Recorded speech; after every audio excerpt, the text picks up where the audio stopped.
Hi, y'all. Welcome to the MustacheAndTheBeard.com. Two gray geeks. Changing the world, one post at a time, right? It is our Get Out of Jail Free number 9. And as usual, my name is Louis Matos. I am the Mustache, and I'm happy to be here to goof off and do a Get Out of Jail Free. And as always, I'm here with my buddy Junior Figueroa, a.k.a. The Beard, coming to you live from a wet Puerto Rico. Yes, it's raining. It's been raining all week. Hard. The tropics. Yeah, tropical rain. Been raining. But we're alive, and we're happy to be alive. And we're doing Get Out of Jail Free. Yay! What is it, Get Out of Jail Free? Well, basically, it's what we do to get out of doing the stuff that we ought to be doing. Yeah. For us, chores are jail. Chores is jail time. Uh-huh. Cleaning and sweeping and mopping and laundry and all that and drudgery. So this is what we do in order not to do that. Yes, this is a Get Out of Jail Free card, like in Monopoly. Yes. And so our chores are jail. We watch TV and movies. We read books and comics. We play games. Yes. And so we're going to be excited to do this. Yay! And Spot's probably not going to be too happy today. Spot's upset because part of what we're going to do has to do with Star Wars. Uh-huh. Boo! Boo! Yeah, Star Trek fans don't always agree with Star Wars. Yes, for Star Wars. Yes. But, despite the fact that it's going to make him unhappy, we're going to be talking a little bit, just one thing about Star Wars. All right, so we'll be talking about all the things that we get to get out of jail free, and so we're going to be doing 3 of us each thing. Right, 3 things that we did. Yes. All right, so usually you start us off. You want me to start off?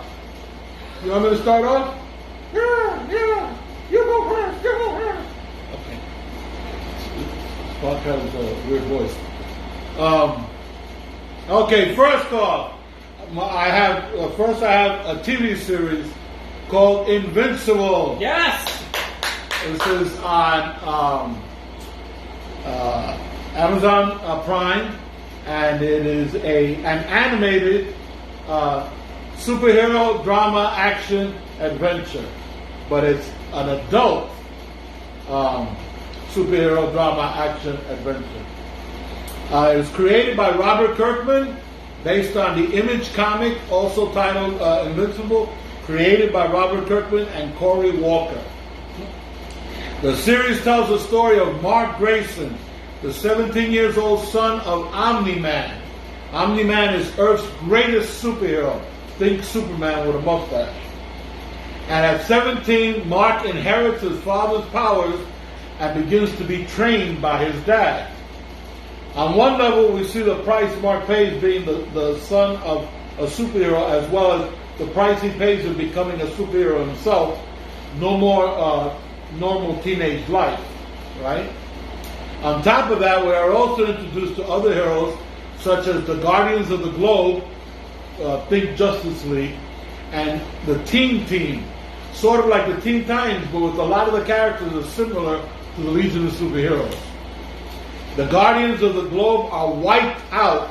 I mean, they're left paste. And we're left with an ongoing mystery as to who and why.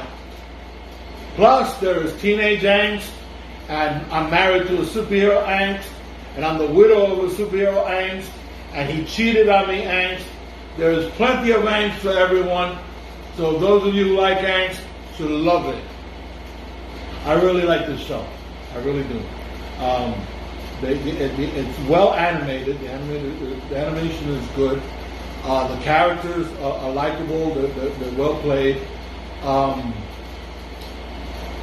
It's an adult It's animated, but it's an adult animation. They curse, and the heroes have sex. Oh my God, superheroes have sex.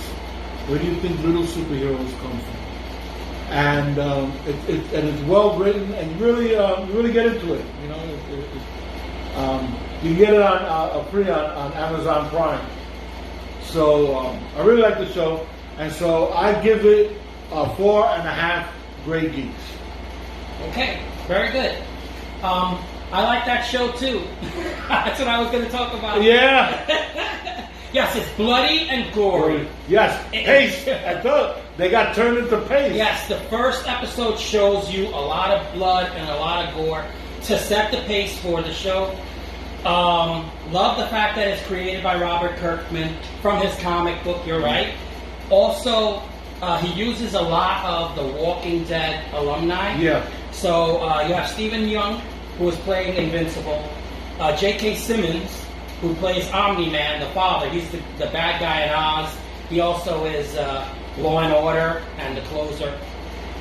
Sandra Oh. There's also Commissioner Gordon. Oh, that's right. Yep. So Sandra Oh is Debbie Grayson, the mom. Zachary Quinto plays one of the robot. He plays the robot.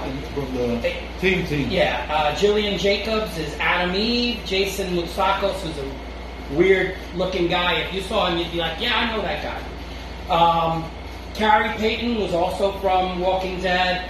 Lauren Cohan, Sonequa Martin Green, Lenny James, Ross Marquand, and Michael Cudlitz and Chad Coleman. They're all from Walking Dead. They're alumni. So apparently he was accustomed to working with them. He decided, let's throw them a bone.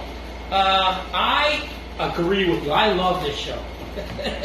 And it's what happened with the show was it's season 1. The episodes are ongoing. Mm-hmm. So did you watch up to the 7th episode? Yeah, I think so. So tomorrow is Friday. No, Friday is the 8th episode. So they're still coming. Right, they're still coming. Yeah. So it's incomplete. So I'm not. I gave it 4 Gray Geeks because it's not yet, completed. But I do love the show. Omni-Man is the most powerful superhero in the world. He's an alien like Superman. He married a human and has a 17-year-old son. And so it's very, you're right as far as the angst. I love it, and the people producing the show know what they're doing. So I'm pretty confident enough to give it the 4 Great Geeks, and it's probably going to get better. So I agree with you. Super show, you should watch it. Yay!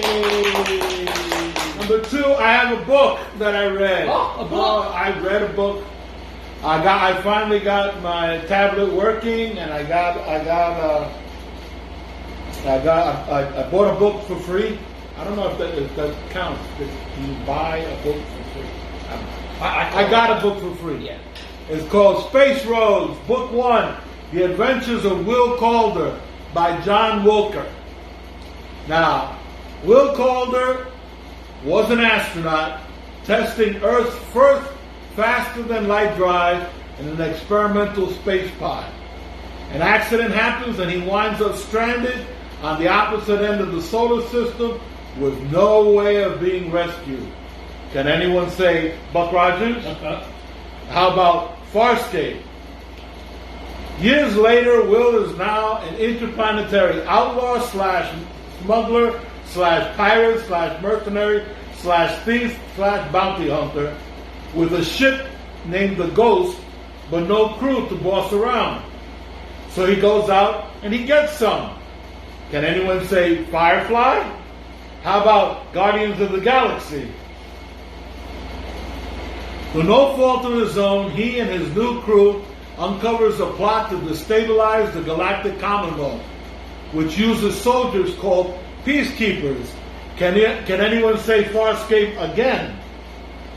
Because they are basically good guys, they feel compelled to save the day, even though they are in no way qualified to save the day. In the process, they go undercover, and the Ghost takes on the name Serenity. And later, they call it the Millennium Falcon. and Will decides to call himself Han Solo. This is the first of 8 books about Will and the crew of the Ghost, and I have to say, I love reading this book. It is exciting, it is suspenseful, it's funny, and it's obvious that the author, John Wilker, is a geek, and I mean that in every good way. He's my kind of geek. He obviously loves Star Trek, Star Wars, Farscape, Guardians of the Galaxy, Buck Rogers, and on and on and on, and he can't help but throw that in here. And since Will Calder is the only human in this whole scenario, in this whole edge of the universe, he's the only human. Nobody understands what he's referring to. Right? Just the audience. Just us. And because we're geeks, we get it. We get the joke. We're in on the joke and we laugh. I loved it. I give it 5 great geeks. Wow. Yeah, give it 5 great geeks. And I've already downloaded the second book, and I'm expecting to love the second book. If I love the second book as much as the first, then I'm gonna read all the rest, all 8. Oh, excellent. So one of the things that I've been doing was I was also watching another series on top of, Call the Midwife and all of that. So there's this series that I saw on Netflix called Crazy Head. Really? Yes, Crazy Head was a comedy horror TV series created by Howard Overman. The 6-episode series aired in 2016 for UK TV. Oh, wait a second. Could it be that the mustache is recommending another UK show? Who are you, and what did you do with my partner? It's directed... It's Invasion of the Body Snatchers. This isn't Lewis. Yes. Directed by Declan O'Dwyer. It lasted 1 season. Terrible. Cara Theobald plays Amy, who sees demons in society. Does it strike you as something you might have seen before? Susan Wakama plays Raquel, who is also a seer, but she's an awkward demon hunter who befriends Amy. Lewis Reeves is Jake, Amy's best male friend, who loves her. And she doesn't love him back. Not that way. It's like every geek story, right?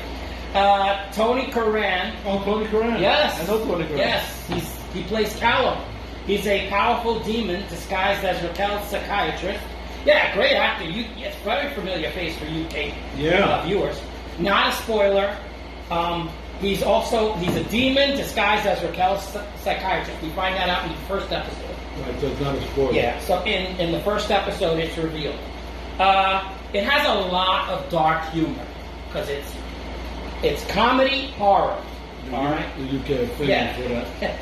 It's inappropriate humor. It has gay humor. It has pseudo-religious irreverence. Hilarious stuff that is just you find yourself laughing even though you should not. Bad the mustache, So more humor than horror. These 6 episodes should be watched around Halloween time. It's best suited for that time frame because the bad guy wants to use Raquel to open a gate, right? And so a gateway to hell, and it's Halloween Eve that it takes place. So the last episode is on Halloween. So that's why I say it's like perfect. It has adult themes. As you see, I put UK show. It is a UK show. When was this? This was 2016. Oh, so there's definitely no more. There's no more. But, the cool thing is that the story ends. Right. All right, so it set up if they were going to have more seasons. But there was more available for further seasons. But after cancellation, they did a closing scene and so it works well as a complete story in and of itself. I wish they would do another season of this show. That yeah, it was. I mean, it's you fall in love with the characters. You know, what's her name? Amy is beautiful. I mean, she's a beautiful blonde, and Raquel is a black girl with crazy hair.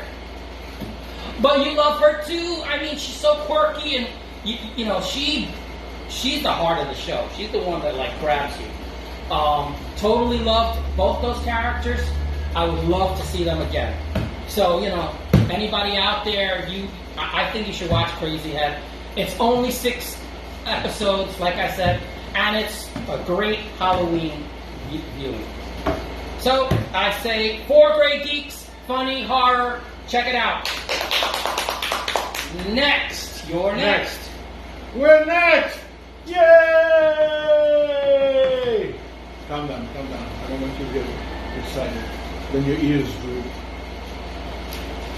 Last, but certainly not least, I have a comic book, an 8-issue miniseries published by Dynamite Comics called Mask. And it's available on readcomiconline.to. All you gotta do is in the search type in Mask, and it'll take you right to it. It's written by Chris Roberson, and the art is by Alex Ross and Dennis Calero. Wow! So it's paintings. Oh, wow. All 8 issues are paintings. Multiple covers. At least one cover is by Alex Ross. And then there's a lot of other familiar things. The covers are incredible. The multiple covers are astounding. They're beautiful. The Mask stars, are you ready for this? It stars the Shadow, the Green Hornet and Kato, the Spider, El Zorro, the Black Bat, Miss Fury, the Green Llama, and the Black Terror. Basically, what you're being given here is a kind of Pulp Heroes Justice League, right? The group is a team up of all these famous pulp Golden Age or pre-Golden Age pulp and comic strip heroes, and they actually call themselves Masks. You know that's the name of the superhero team. Yeah, it's a superhero team. In 1938, the corrupt Justice Party takes over New York and turns it into a fascist state. Mobsters become officials, and jackbooted stormtroopers are given free rein to imprison, extort, and execute the innocent.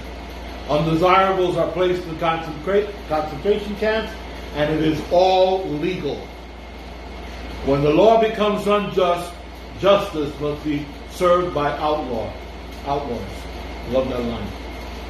One by one, the legendary mass vigilantes emerge and unite in a common cause: law versus justice.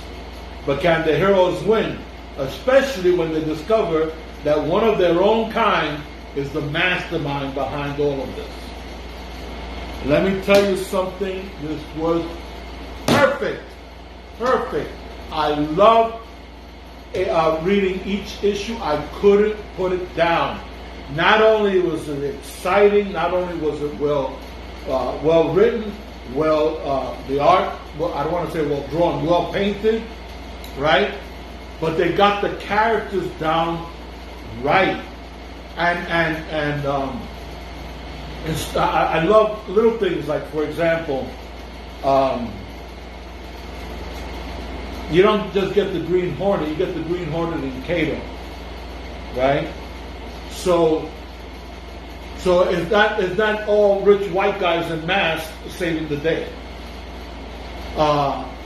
Zorro is an updated Zorro, Rafael Vega, right? Who is a Mexican American, who's brown, right? And gets picked up and arrested because he's brown. Okay? then he's prosecuted in court by Tony Quinn, who can't do it. He can't bring himself to prosecute this guy. So they arrest him. Tony Quinn becomes the Black Bat. And while Rafael Vega becomes El Zorro. And it's just, it's perfect. It's perfect. They got the characters down pat. They got the pacing of the story down pat. And that twist at the end is when you find out who the mastermind is, it's perfect. Everything is perfect. This is one of the few comics that I've ever read, miniseries, that I am sorry. I felt sorry when it ended. I didn't want it to end. I wanted it to continue. So I give it 5 Great Geeks, and I recommend this. Lou, Woo, I know you had told me about it. I recommend it. I'm going to do an article on it because it is that good. Forget Marvel Comics. Forget DC Comics. I wipe my butt with them. Dynamite Entertainment. Dynamite Comics. They're the way to go. If this is a Dynamite comic, I recommend it. Excelsior. All right, now we come to my last one.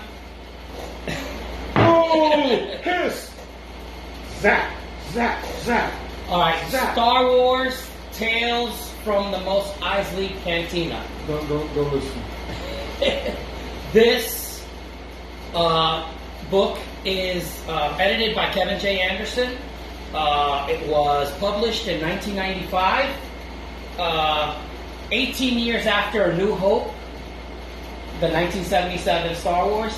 And it takes the one scene from the Mos Eisley Cantina and takes every character. Really? Yes. Really? That's interesting.